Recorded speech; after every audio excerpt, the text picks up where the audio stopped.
현대를 살아가는 우리 대부분은 대단히 바쁘게 살아가고 있습니다. 제가 서울에 가면 가끔 전철을 타면 모든 사람들이 전부 다 고개를 숙이고 스마트폰을 쳐다보고 있습니다.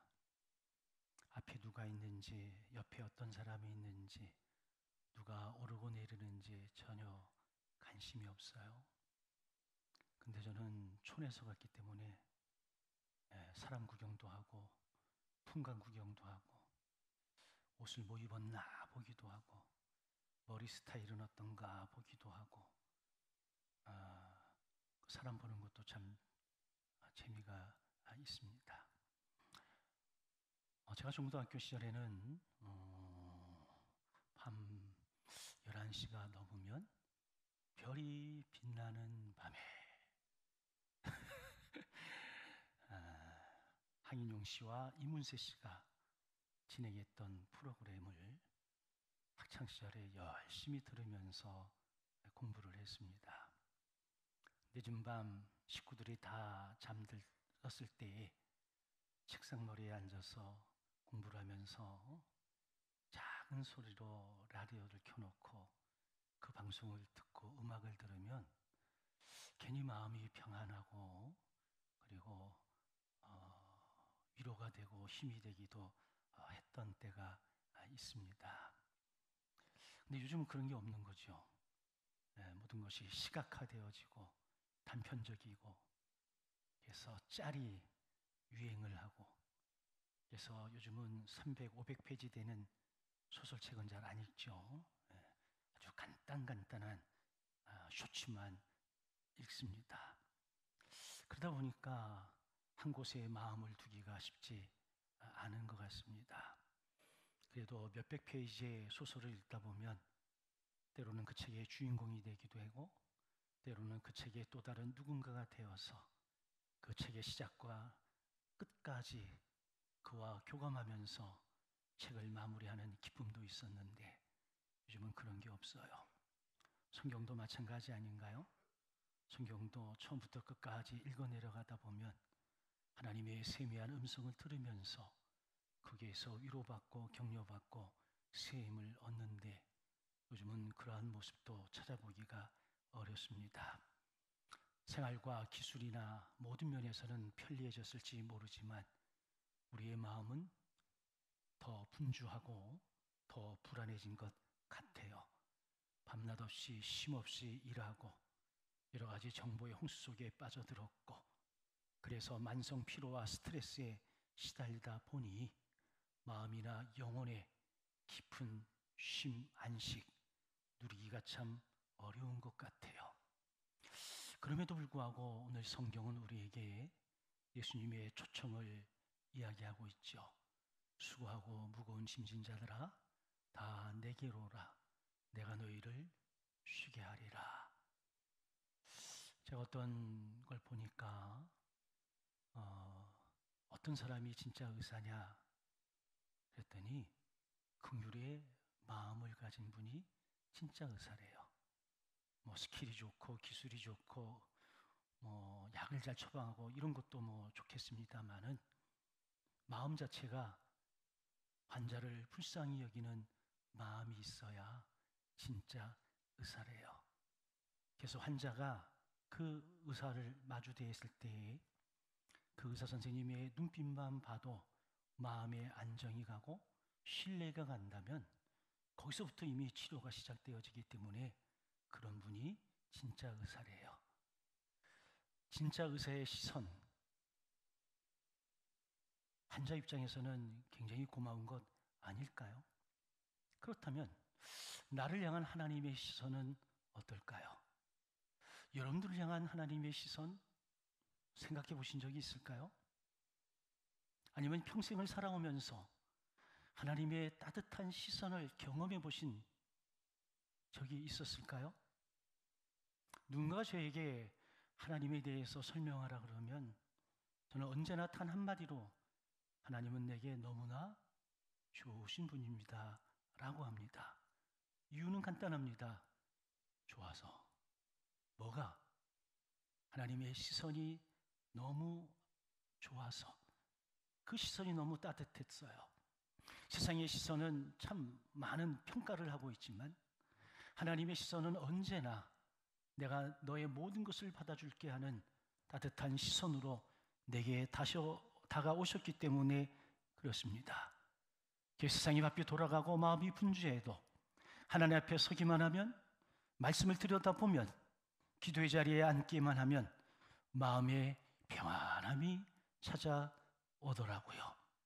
자, 그렇다면 왜 오늘을 살아가는 현대인들, 우리를 포함해서 왜 안식을 잃었을까라고 하는 질문을 해볼 수 있겠죠. 세 가지 이야기를 할 수 있는데, 첫째는 영적인 이유 때문에 그렇습니다. 인간은 본래 하나님께서 당신의 형상을 따라 지으셨어요. 그래서 하나님의 교제권 안에서만 참된 안식과 평안을 누리게 되어져 있었습니다. 그런데 아담과 하와가 죄를 지음으로 인해서 이 모든 평화의 관계가 깨어져 버리고 말았습니다. 그러면서 인간의 마음에 참된 안식도 잃어버린 거예요. 그래서 어거스틴은 이런 이야기를 하더라고요. 우리의 마음은 주님 안에서 쉬기 전까지는 참된 안식을 찾을 수가 없다. 세상이 잠깐은 안식을 줄 수가 있고 잠깐은 평안을 줄 수가 있습니다. 그런데 우리의 욕심이 끝이 없는 것처럼 우리의 욕심 때문에 우리는 찰나의, 잠깐의 단편적인 쉼과 안식과 평안을 누릴 뿐 우리는 언제나 불안과 염려와 고통과 혼란 속에서 살아갈 수밖에 없습니다. 또한 그런 불안과 공허를 채우기 위해서 세상적으로 성공해 보려고 하고 쾌락을 추구해 보기도 하고, 그러다 어떤 것에 중독에 빠지기도 하고, 물론 종교 중독도 포함되어 있습니다만은, 그러나 그 모든 것들이 우리에게 참된 안식을 가져다 줄 수 없습니다. 두 번째는 문화, 사회적 이유 때문에 그렇습니다. 오늘날의 사회는 성과와 속도 위주의 사회입니다. 성과를 내지 못하면 직장에서도 쫓아냅니다. 성과를 내지 못하면 왕따 당하고 모든 사람들이 저 아래로 쳐다봅니다. 그래서 성과를 내기 위해서 모든 방법을 동원해서 다 합니다. 근데 성과를 내는데 속도가 또 중요합니다. 세상이 너무나 바삐 돌아가다 보니 그 타이밍이 맞지 않으면 제 아무리 좋은 것을 한다 하더라도 별 의미가 없기 때문에 그렇습니다.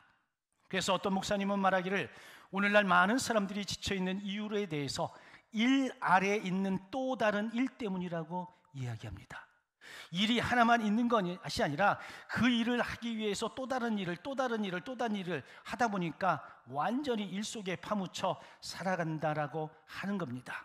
그런 이유로 인해서 안식을 찾아보기 어렵다라고 하는 겁니다. 우린 일이라는 걸 통해서 내 가치를 증명해 보이려고, 내 능력을 증명해 보이려고 보이지 않는 무거운 짐을 지고 발버둥치고 있는 거죠.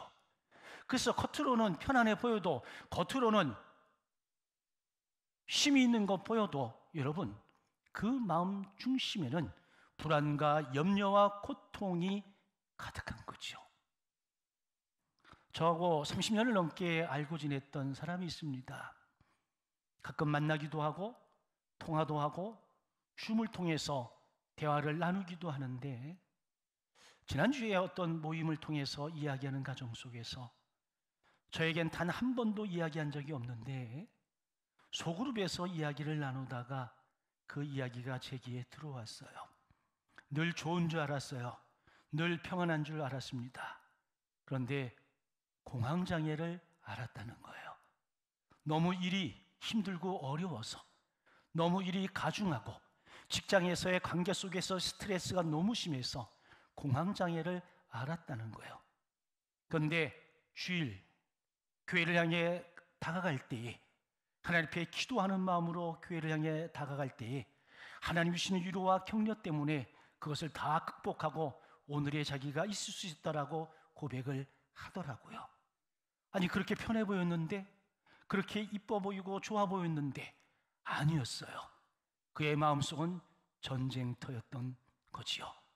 근데 그의 고백 속에서 알 수 있는 것은 세상에서의 안식을 얻은 것이 아니라, 세상에서는 공황 장애를 얻었지만 하나님 앞에서 참된 안식을 얻어서 그 모든 것들을 극복하고 이겨낼 수 있다는 그 고백 속에서 하나님의 긍휼하심의 은혜가 그에게 임했다라고 하는 사실을 알게 되어져서 제가 얼마나 감사했는지 모릅니다.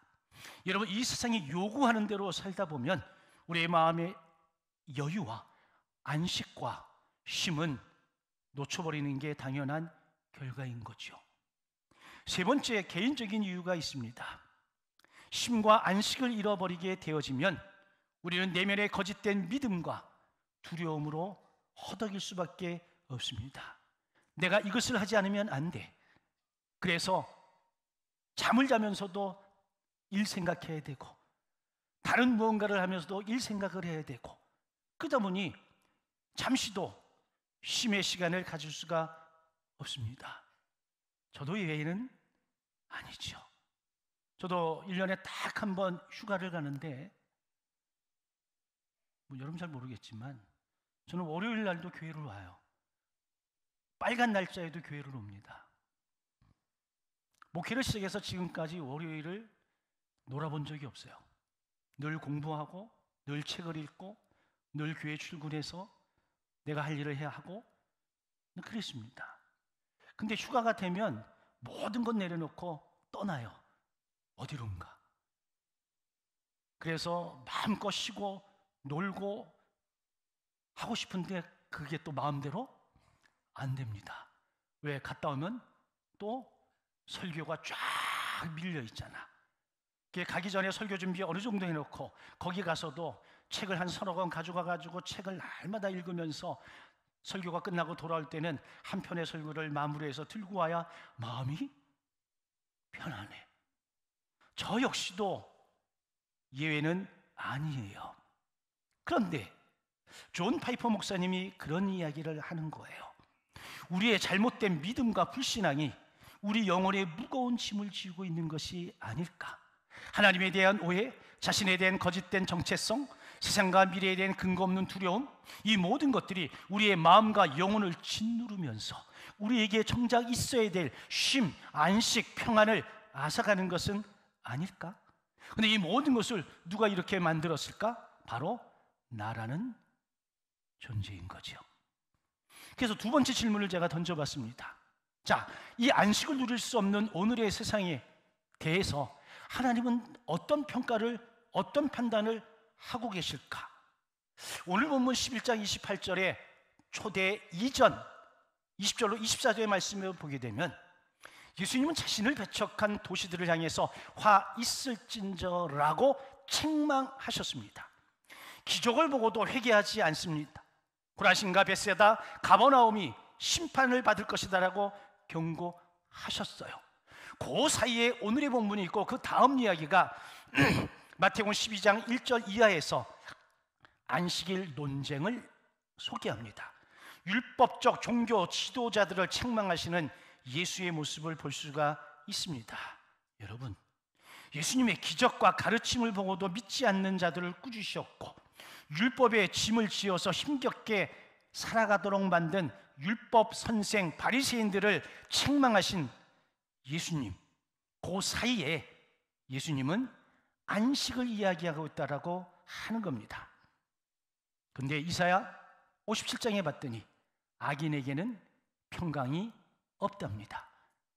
악인에게 평강이 없다는 얘기는 바꿔서 이야기하면 선인에게는 평강이 있다는 얘기 아닐까요? 하나님 없이 스스로 안식을 찾겠다라고 하는 이 세상, 그리고 사람들은 참 평안을 얻지 못한 채 방황하고 혼란스러워하고 그리고 심판 가운데 놓여져 있을 수밖에 없는데, 이게 하나님의 벌이기 이전에 이것은 나 스스로가, 우리 스스로가 자초한 결과이기도 한 거죠. 이 중심에 뭐가 있느냐? 욕심이라고 하는 것이 자리를 잡고 있기 때문에 그렇습니다. 또 하나님의 판단은 안식을 거부하는 태도 자체에 대한 경고로 나타나기도 하는 거지요. 구약의 이스라엘 백성들이 하나님의 약속을 믿지 못해 가나안에 들어가지 못했던 사건을 히브리서 3장은 상기시키면서 이렇게 말합니다. 너희 조상들이 내 안식에 들어오지 못하리라. 여러분, 그래서 20세 이상 된 성인들은 다 가나안 땅에 들어가지 못하고 광야에서 죽임을 당하는 거지요. 다시 말하면 불신앙으로 인해서 하나님이 주시는 안식 놓쳐버릴 수 있다라고 하는 심각성을 우리에게 알려주는 겁니다. 여러분, 하나님은 성품 자체가 긍휼하시기 때문에 우리가 참된 안식과 쉼을 누리기를 원하십니다. 그래서 꾸준히 끊임없이 반복적으로 우리를 초대하고 초청해 주시지만 우리는 늘 그걸 뿌리치면서 내 욕심대로, 내 멋대로, 내 주장대로 내 삶을 꾸려가지요. 그러면서 늘 입으로 이야기합니다. 힘들어, 피곤해, 자유가 없어, 평안이 없어, 내가 꼭 이렇게 살아야 되는가? 이런 자주 섞인 이야기들을 늘 뱉으면서 살아갑니다. 그런데 우리가 참된 안식을 누리지 못하는 것 자체가 어찌 보면 하나님의 심판일 수가 있습니다. 자, 그렇다면 예수께서 말씀하신 쉼, 안식은 무엇이고 누가 어떻게 그것을 누리며 살아갈 수 있을까? 여러분, 예수님이 주시는 쉼은 먼저는 영혼의 쉼이에요. 내가 너희를 쉬게 하리라 하시면서 이어서 마음이 쉼을 얻으리니 라고 이야기합니다. 쉼을 어디다 연결시켰어요? 마음의 쉼에 연결을 시켰습니다. 좀 전에 얘기했지만 겉으로 보기에는 우리가 쥐고 있는 육체 환경적인 짐 덜어주는 것 같지만 예수의 궁극적인 관심은 그걸 뛰어넘어서 마음의 짐, 영혼의 짐, 이걸 내려놓게 하는 거예요. 그러니까 존 스토트 목사님은 이 부분에서 이렇게 해석을 했어요. 안식을 얻는 길은 우리의 짐을 십자가 밑에 내려놓고 그 대신 그리스도의 멍에를 매는 것이다. 우리가 문장만 보면 짐을 내려놓고 멍에를 매, 객긴? 복긴인 것 같아요. 근데 해석을 해보면 그게 아니에요. 예수님께서 주시는 쉼은 우리가 가지고 있는 죄의 짐, 실패와 후회의 짐, 상처로 인한 짐, 자기 의로 인한 율법을 지키다 지쳐버린 종교적인 짐, 이 모든 짐을 십자가에서 해결해 주시겠다라고 하는 은혜의 초대입니다. 여러분, 실제로 예수님은 십자가상에서 우리의 모든 죄를 몸소 담당하셨죠. 그래서 우리가 짊어매고 있는 죄의 멍에를 벗겨주셨습니다. 그리고 부활하심으로 우리를 의롭다 하시고 우리를 하나님과 화목해 하셔서 더 이상 하나님과 우리 사이를 가로막는 어떠한 장벽도 없이, 두려움 없이 하나님과 동행 교제하며 살게 해 주셨죠. 예수께서 약속하신 쉼, 그 쉼의 핵심이 여기에 있습니다. 죄사함과 하나님과의 화평이 이루어지면 우리는 자연스럽게 영혼의 쉼, 마음의 쉼을 얻을 수 있다라고 하는 겁니다. 그러면 예수님이 말씀하신 쉼은 예수님의 멍에를 매는 것과 어떤 연관성이 있을까? 우리 주님은 단순히 내게 쉬어 이렇게 표현한 것이 아니라 내 멍에를 메고 내게 배우라, 예수의 멍에를 메고 예수에게 배우라, 이렇게 이야기를 하는 거거든요. 자, 이 부분을 D.A. 카슨이라고 하는 신학학자가 이렇게 설명했습니다.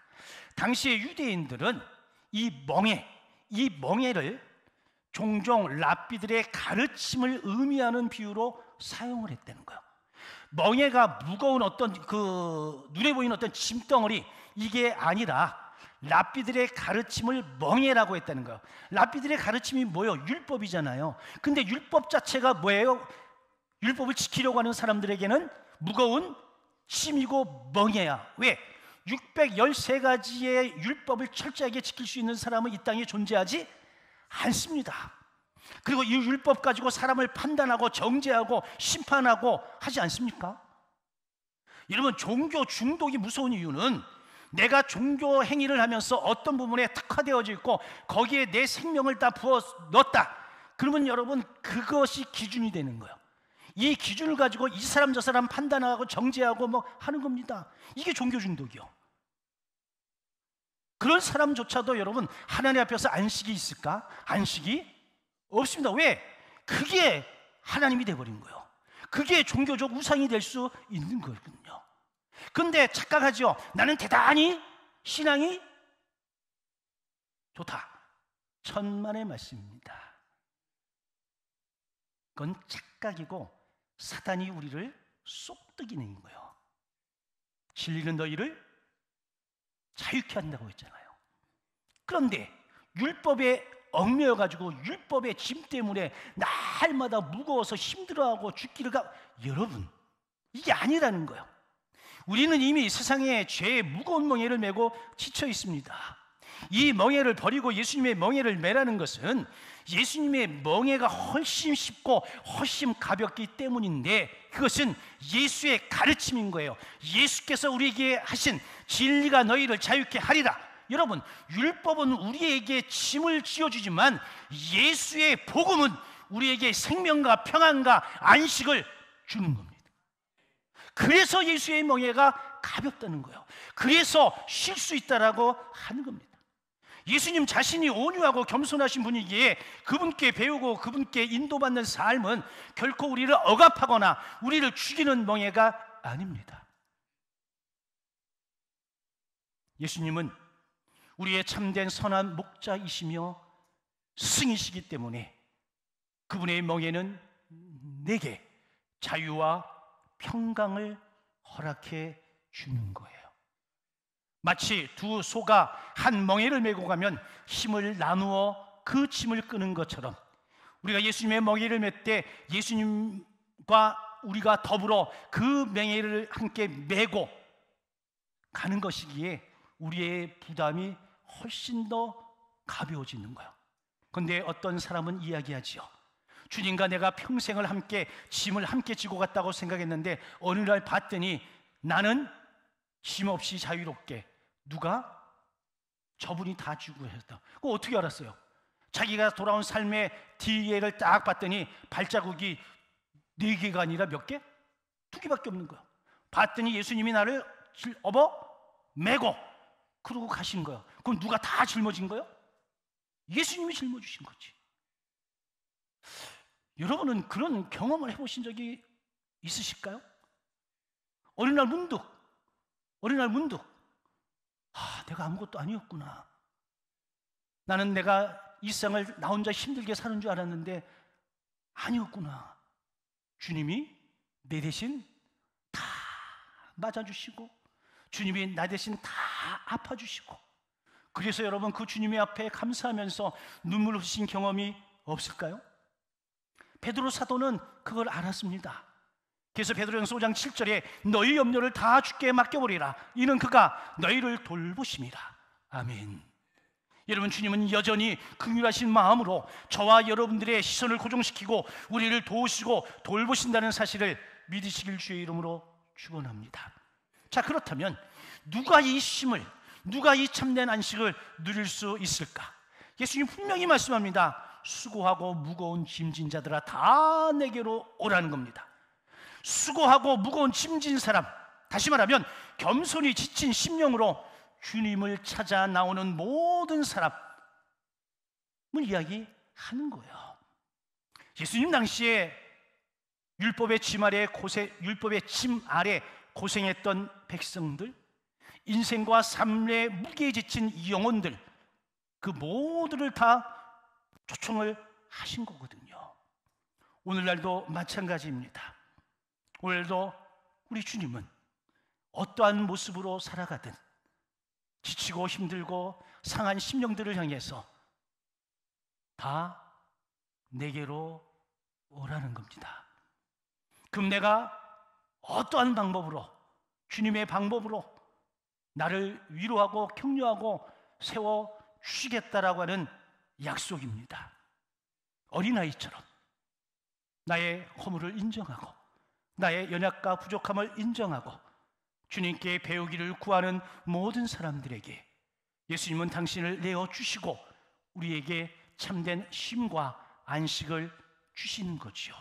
그래서 이 세상에서 참된 안식을 누릴 수 있는 사람은 겸손하게 자신의 허물을 인정하고 겸손하게 주님을 찾아 나오는 사람이지요. 예수께서 이런 말씀하셨잖아요.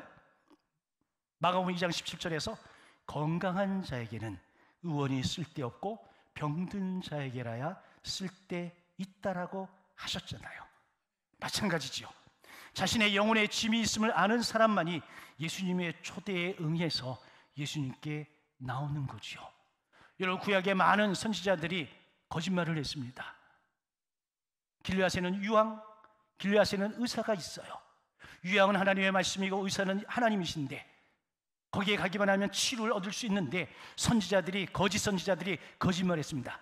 괜찮아, 이대로도 괜찮아, 살만해, 걱정하지 마, 거기까지 안 가도 돼. 아니죠.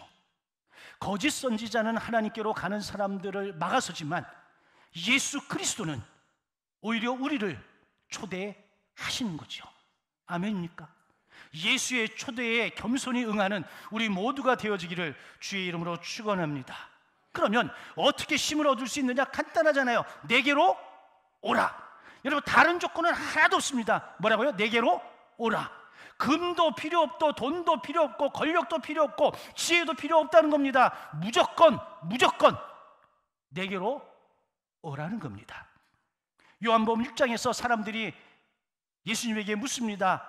하나님께서 원하시는 일을 행하려면 무엇을 해야 합니까? 이게 물었어요. 예수님께서 답변하시기를 하나님이 보내신 일을 믿는 것이 하나님의 일이니라. 여러분, 우리에게 최선의 일, 최고의 가치의 일 뭔지 아십니까? 예수 믿는 겁니다. 여러분, 예수 믿으십시오.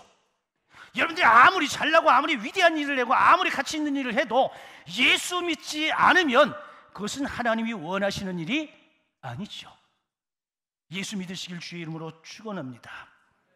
아니, 복잡한 율법 조항 지키는 것이 아니고 예수 믿고 예수 안에 거하는 것, 이게 하나님이 바라고 원하시는 일이라고 하는 겁니다. 왜? 그래야 참된 안식에 들어가기 때문에 그렇습니다. 이 참된 안식은 내 노력으로 되는 것도 아니고 내 의로 되는 것도 아닙니다. 오직 예수님의 은혜의 초대에 응답하고 그분에게로 믿음을 가지고 나와 예수를 나의 구주로 믿는 겁니다. 그러면 이때로부터 내 안에 참된 안식이 찾아오는 거지요.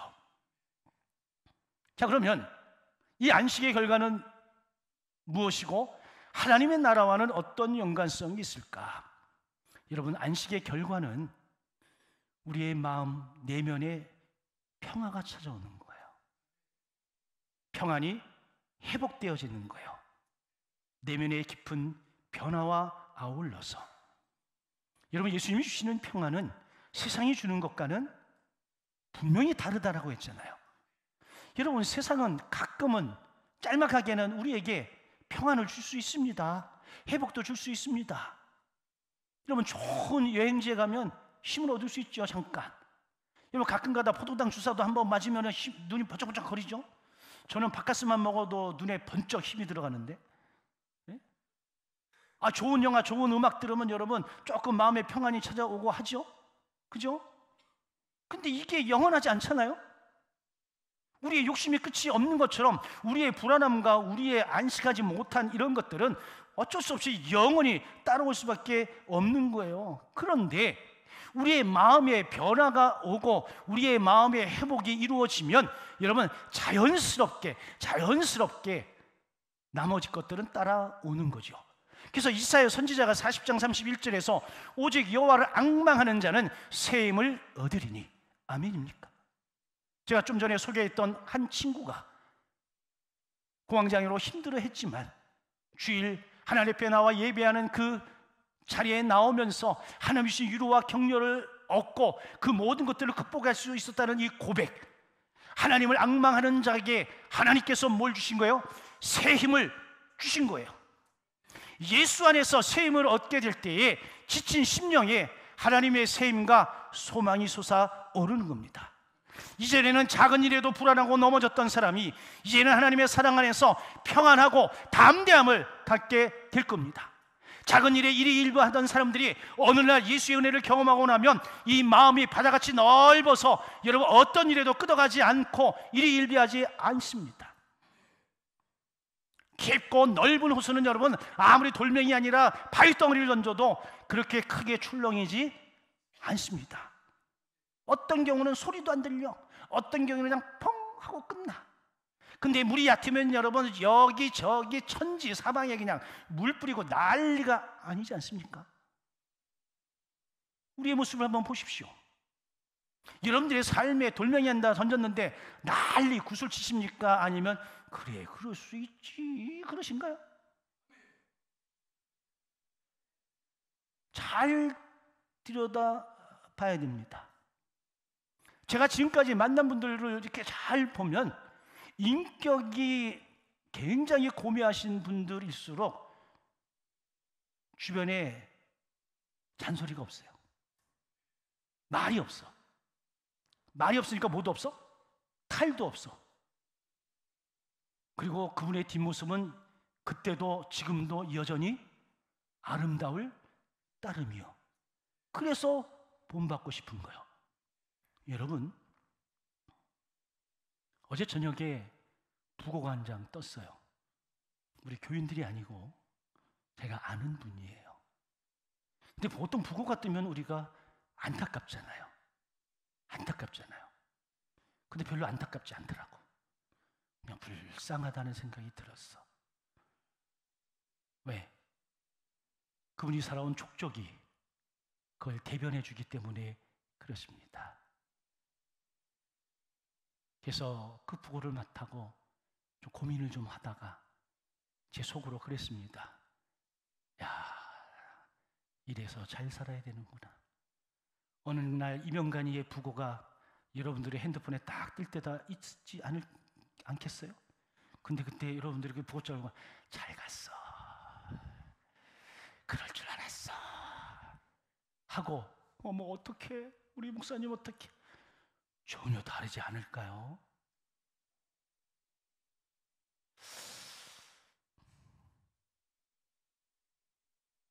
어떤 경우에라도 여러분 하나님을 신뢰하고 하나님 앞에 나아가길 주의 이름으로 축원합니다.